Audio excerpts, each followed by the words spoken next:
বিহারের রাজগীর প্রাচীন ভারতের মগধ রাজ্যের রাজধানী ছিল একসময় এই রাজগীর। অবশ্য এখান থেকে সারা ভারতও নিয়ন্ত্রিত হয়েছে একসময়।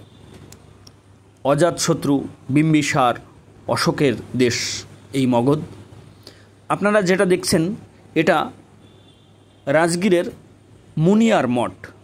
মণি নাগের উদ্দেশ্যে এই মঠটি উৎসর্গ করা হয়েছিল। ইতিহাসে আবার আরেক রকম বলছে, এটি বৌদ্ধদের একটি বিহারও ছিল বটে।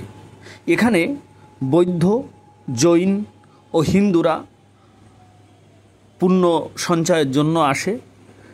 এই তীর্থকে এই তিন ধর্মের লোকেরাই তীর্থ হিসেবে মানে।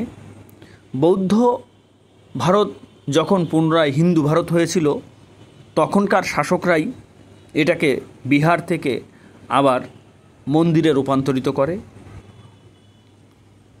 বন্ধুরা, প্রাচীন ভারতের ঐতিহ্য দেখতে গেলে অবশ্যই আপনাকে বিহারে আসতে হবে, রাজগীরে যেতে হবে, নালন্দা বিহার যেতে হবে, বুদ্ধগয়া যেতে হবে। ঘুরে ঘুরে দেখতে হবে এই মগধ থেকে প্রায় 1000 বছর ভারত শাসিত হয়েছিল। এরপর আবার বৌদ্ধ ভারত হিন্দু ভারতে রূপান্তরিত হয়ে যায় শাসক পরিবর্তনের ফলে। বৌদ্ধ শাসকের পরবর্তী শাসকরা দুর্বল হয়ে পড়লে পুষ্যমিত্র সাঙ্গ বৌদ্ধ সম্রাটকে হত্যা করে এই মগধ তথা সমগ্র ভারতের অধীশ্বর হয়ে বৌদ্ধ দমনে ভূমিকা রাখে।